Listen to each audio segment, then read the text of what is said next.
मनुष्यतर प्राणी भी कम रोचक रहस्यमय नहीं। कीड़े मकोड़े हमें अपनी तुलना में दयनीय स्थिति में पड़े हुए दिखाई पड़ते हैं, पर वस्तु स्थिति वैसी नहीं है। हमारी अपनी दुनिया है और कीट पतंगों की अपनी। हमें अपनी चेतना के अनुरूप जिस दुनिया का ज्ञान एवं अनुभव है, वह हमारे लिए विभिन्न प्रकार की अनुभूतियाँ और परिस्थितियाँ प्रस्तुत करती रहती हैं। हम अपनी दुनिया को जानते और समझते हैं, उसे परिपूर्ण मानते हैं। जो उसमें लाभ हानि है उन्हें ही सर्वांगीण मानते हैं, पर यह मान्यता मिथ्या है। वस्तुतः भगवान ने हर प्राणी का एक संसार बनाया है। वह उसमें खोया रहता है और अनुभव करता है कि किन केवल उसका कार्यक्षेत्र पूर्ण है, वरन उनकी चेतना भी उसके लिए पर्याप्त सुखद है। कीड़े मकोड़ों की दुनिया दयनीय नहीं है, उन्हें बेचारे समझना गलत है। अपनी दुनिया में वे अपने ढंग का पूरा पूरा कौशल दिखाते होंगे और उस स्थिति में संभवतः उतने ही रुष्ट तुष्ट रहते होंगे जितने कि हम मनुष्य अपने कार्यक्षेत्र में उपलब्ध शरीर और मन के सहारे सुखी दुखी रहते हैं। मकड़ी छोटा सा घिनौना जीव है, पर उसके संबंध में उपलब्ध तथ्य कम मनोरंजक नहीं है।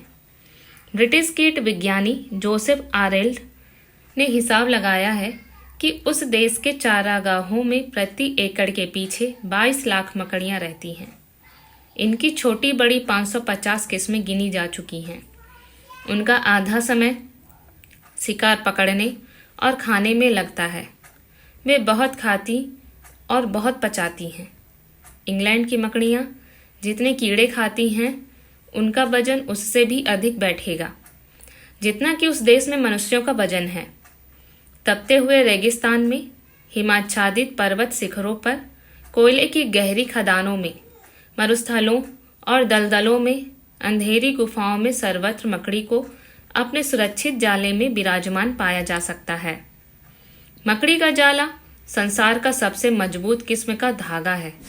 अमेरिका में आंखों के ऑपरेशन में सिलाई के लिए इसी प्रकार से अर्जिपोए जाति की मकड़ी के जाले से बना धागा काम में लाया जाता है।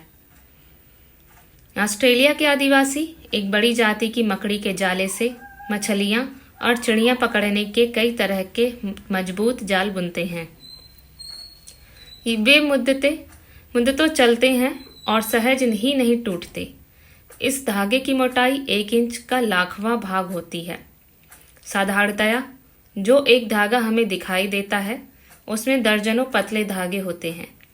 उनसे मिलकर एक इकाई बनती है। वे परस्पर किस कुशलता के साथ काते हैं और ऐंठे गए होते हैं, यह देखकर स्तब्ध रह जाना पड़ता है। यह धागे लचकदार होते हैं और आकार से सवाई खींचकर बढ़ सकते हैं। जब कोई धागा टूट जाता है तो मकड़ी उसमें नया लस लगाकर मजबूत कर देती है। इस प्रकार वे टूटे फूट के कारण नष्ट होने से बचे रहते हैं। घरेलू झिंगुर जब रात को अपना ऑर्केस्ट्रा बजाता है तो लगता है कि स्वर ताल का समग्र ज्ञान रखने वाला कोई कुशल कलामवंत सधे हुए हाथ से वायलिन के स्वर झंकृत कर रहा है और साथ ही उनके सहायक अन्य बाजे बज रहे हैं। उसकी ध्वनि इतनी तीव्र होती है मानो वाद्य यंत्र के साथ किसी ने शक्तिशाली लाउड स्पीकर फिट कर दिया हो। यह ध्वनि विस्तार यंत्र सहित वायलिन उसकी पीठ पर लदा होता है। झिंगुर की पीठ पर 2 चौड़े भूरे रंग के पंख होते हैं। इन्हीं के सहारे वह कुलांचे भरता है। इन पंखों में कुछ धारियां होती हैं। इन्हीं को परस्पर घिसकर वह अपना संगीत प्रवाह निःसृत करता है। यही वह उपकरण है जिससे कई प्रकार की स्वर धाराएं निकलती हैं। मोटे रूप में एक जैसी ध्वनि सुनाई देती है, पर ध्यान देने पर प्रतीत होता है कि इसमें एक नहीं कितने ही उतार चढ़ाव भरे स्वर हैं। उनमें मुख्यतः 3 और विशेषतः 17 स्वर सुने जा सकते हैं। कभी धीमी कभी तीव्र आवाजें निकलती हैं और वे सदा एक जैसी नहीं होती, वरन राग रागनियों की तरह अपने धारा प्रवाह में हेर फेर उत्पन्न करती हैं। भारतीय संगीत शास्त्र में ऋतु एवं समय के अनुरूप राग रागनियां गाए बजाए जाने का अनुशासन है। जब वह परंपरा संगीतज्ञों ने छोड़ना शुरू कर दिया है, पर झिंगुर अपने लिए प्राकृतिक द्वारा निर्धारित संगीत परंपरा का पूरी तरह पालन करते हैं।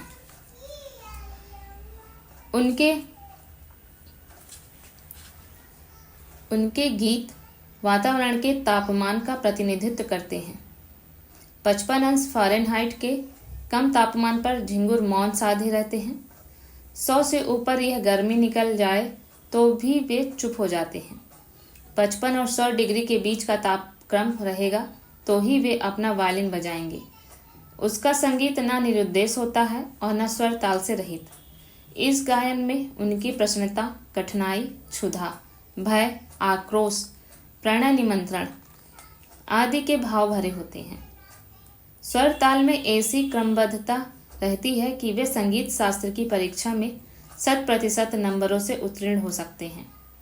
उनकी झंकार 1 मील की दूरी पर टैप की गई है। प्रकृति की संरचना में एक से एक अद्भुत आकार, प्रकार और क्षमताओं में प्राणी भरे पड़े हैं। बारीकी से उन्हें समझा देखा जाए तो प्रतीत होता है कि अपने बुद्धिबल मात्र पर अहंकार करने वाला मनुष्य अन्य प्राणियों की तुलना में कितना असमर्थ, अक्षम है। चीता सबसे तेज दौड़ने वाला जानवर है। वह 1 मिनट में 1 मील दौड़ सकता है, 1 घंटे में 60 मील। ऑस्ट्रेलिया का कंगारू ऊंची कूद में अद्वितीय है। उसकी उछाल 40 फीट तक ऊंची होती है। मात्र 5 इंच शरीर का अफ्रीका में पाया जाने वाला जोंबोआ 15 फुट तक ऊंचा उछल सकता है। पक्षियों में गरुड़ की उड़ान सबसे तेज है।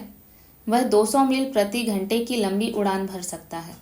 तेज रफ्तार से हवा में गोता खाने वाला और फिर सीधे ऊपर उड़ जाने के कर्तव्य में गोसाल्क जाति के बाज से आगे बढ़कर बाजी मारने वाला और कोई नहीं है। उल्लू रात को आसानी से देख सकता है। उसकी आंखों में मनुष्य की अपेक्षा 10 गुनी अधिक रोशनी है। बाज की आंखें लाखों रुपयों में मिलने वाले दूरबीन से भी बेहतर होती हैं। 1000 फुट ऊंचाई पर उड़ते हुए भी वह घास या झाड़ी में छिपे हुए मेढक, चूहों या सांपों को आसानी से देख सकता है। खरगोश की आंखों की बनावट ऐसी होती है कि सामने की ही तरह पीछे भी साथ साथ देख सकता है। बिना सिर घुमाए आगे पीछे दोनों तरफ के दृश्य देखते चलना थलचरों में सचमुच अद्भुत है। यह विलक्षणता मछलियों में भी पाई जाती है।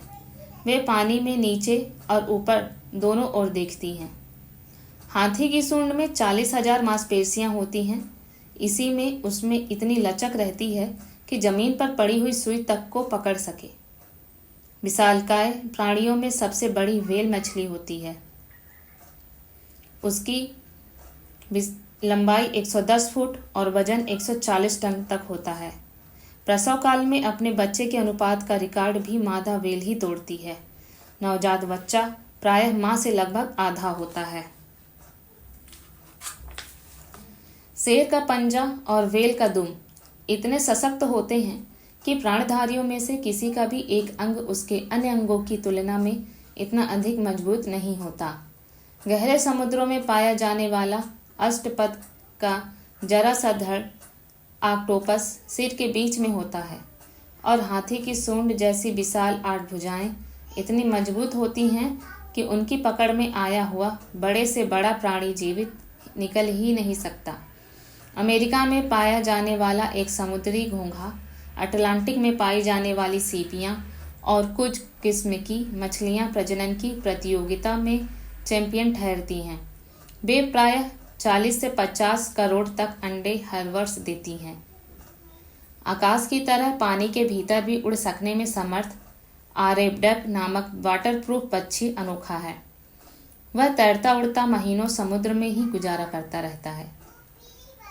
आर्कटिक सागर में उत्तरी छोर पर बर्फीले प्रदेश में रहने वाले कुछ पक्षी बिना रुके 22,000 मील की लंबी यात्रा करके दक्षिण ध्रुव पर जा पहुंचते हैं। कितने ही पक्षी ऋतु परिवर्तन के लिए झुंड बनाकर सहस्त्रों मील की लंबी उड़ानें भरते हैं। वे धरती के एक सिरे से दूसरे सिरे तक जा पहुंचते हैं। इनकी उड़ानें प्रायः रात में होती हैं।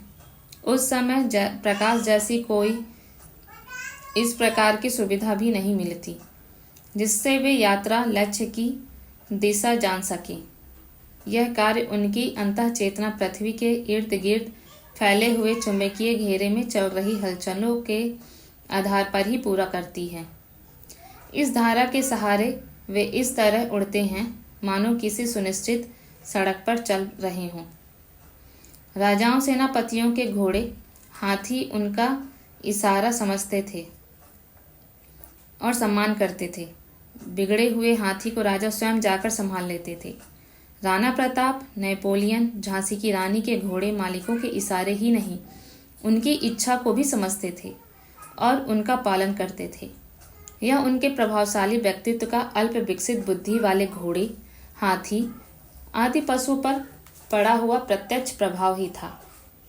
मधुमक्खियों की नेत्र रचना देखकर विज्ञानवेत्ता पोलाराइड ओरिएंटेशन इंडिकेटर नामक यंत्र बनाने में समर्थ हुए हैं। यह ध्रुव प्रदेश में दिशा ज्ञान का सही माध्यम है। उस क्षेत्र में साधारण कुतुबनुमा अपनी उत्तर दक्षिण दिशा बताने वाली विशेषता खो बैठते हैं। तब इसी यंत्र के सहारे उस क्षेत्र के यात्री अपना काम चलाते हैं। समुद्री तूफान आने से बहुत पहले ही समुद्री बतखें आकाश में उड़ जाती हैं और तूफान की परिधि के क्षेत्र से बाहर निकल जाती हैं। डॉल्फिन मछलियाँ चट्टानों में जा छिपती हैं। तारा मछली गहरी डुबकी लगा लेती है और व्हेल उस दिशा में भाग जाती है जिसमें तूफान न पहुँचे।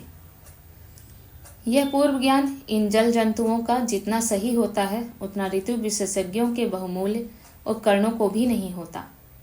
मास्को विश्वविद्यालय ने इन्हीं जल तंतुओं के अत्यंत सूचना ग्राहक कानों की नकल पर ऐसे यंत्र बनाए हैं जो अंतरिक्ष में होने वाली अविज्ञात हलचलों की पूर्व सूचना संग्रह कर सकें। ऐसा अत्यंत सूक्ष्म ध्वनि प्रवाहों को सुन समझ लेने में से ही संभव होता है।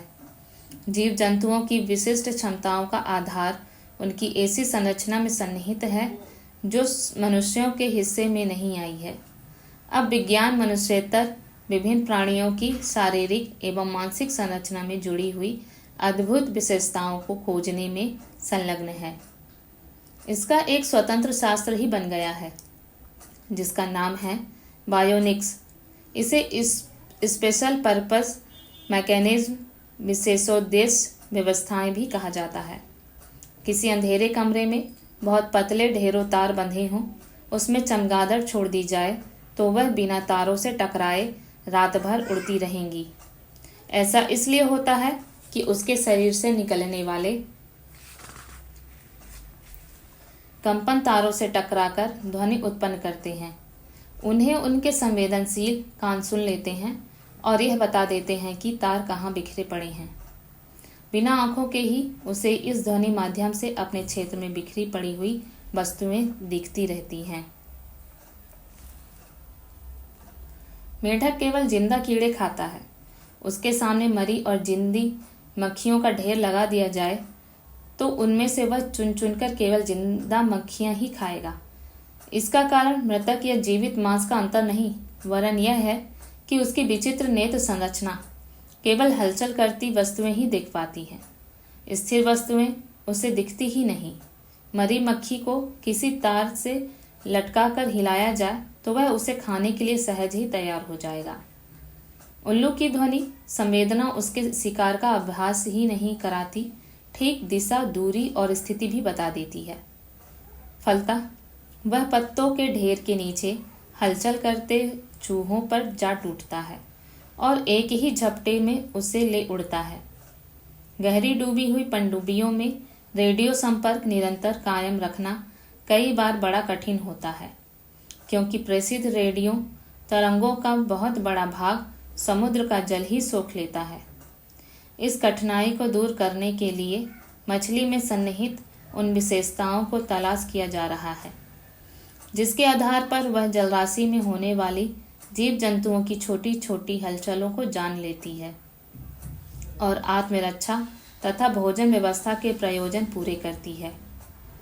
रैटल सांप तापमान के अत्यंत न्यून अंतर को जान लेता है।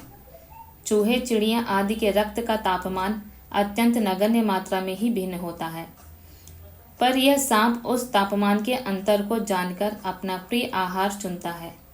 यह कार्य वह गंध के आधार पर नहीं, अपने तापमापक शरीरी अवयवों द्वारा पूरा करता है। वैज्ञानिकों ने इसी संरचना को ध्यान में रखते हुए इंफ्रारेड किरणों का उपयोग करके तापमान के उतार चढ़ाव का सही मूल्यांकन कर सकने में सफलता प्राप्त की है। पनडुब्बियों को पानी के भीतर देर तक ठहरने के लिए ऑक्सीजन की अधिक मात्रा अभिष्ट होती और बनने वाली कार्बन डाइऑक्साइड को बाहर फेंकने की जरूरत पड़ती है। ये दोनों कार्य पानी के भीतर ही होते रहें, तभी उसका अधिक समय समुद्र में रह सकना संभव हो सकता है। मछली पानी से ही ऑक्सीजन खींचती है और उसी में अपने शरीर की कार्बन गैस खपा देती है। यह पनडुब्बियों के लिए भी संभव हो सके, इसका रास्ता मछलियों की संरचना का गहन अध्ययन करने के उपरांत ही प्राप्त किया जा सकता है।